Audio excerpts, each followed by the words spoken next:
चींटी से सीखने वाली कहानी। एक बार एक छोटी सी चींटी थी जो अपने घर से दूर रहती थी। वो बड़े से बड़े पत्थरों को भी अपने आप में हटा सकती थी।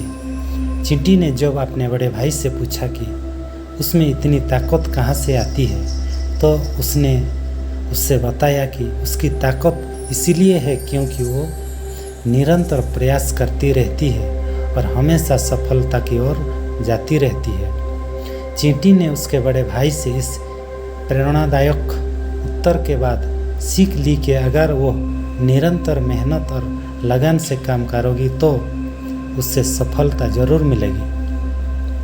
फिर उसे एक दिन बड़ी मुश्किल में फंस जाने का सामना करना पड़ा।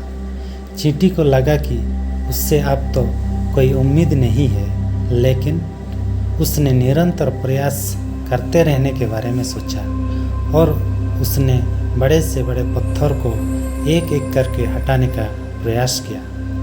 वो जितनी भी ताकत थी उससे लगातार उपयोग करती रही और फिर अंत में उससे सफलता मिल गई।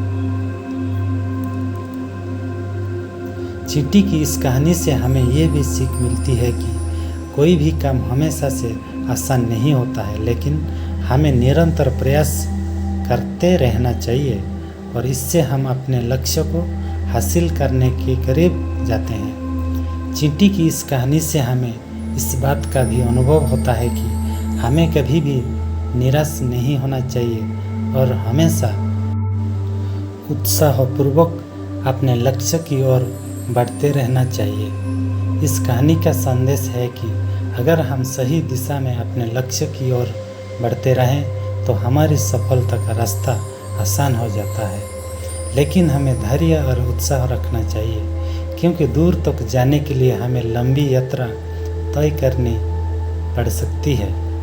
छोटी छोटी सफलताओं का भी खुश होना चाहिए और इससे हम अपने आप को मोटिवेटेड करते हैं और अधिक सक्षम बनते हैं। चींटी से सीखने की कहानी से हम ये भी सीख मिलती है कि हमें अपने काम को धीरे धीरे करना चाहिए। यदि हम धीमे और स्थिर कदम से अपने लक्ष्य की ओर बढ़ें तो हमारी सफलता का रास्ता आसान होता है।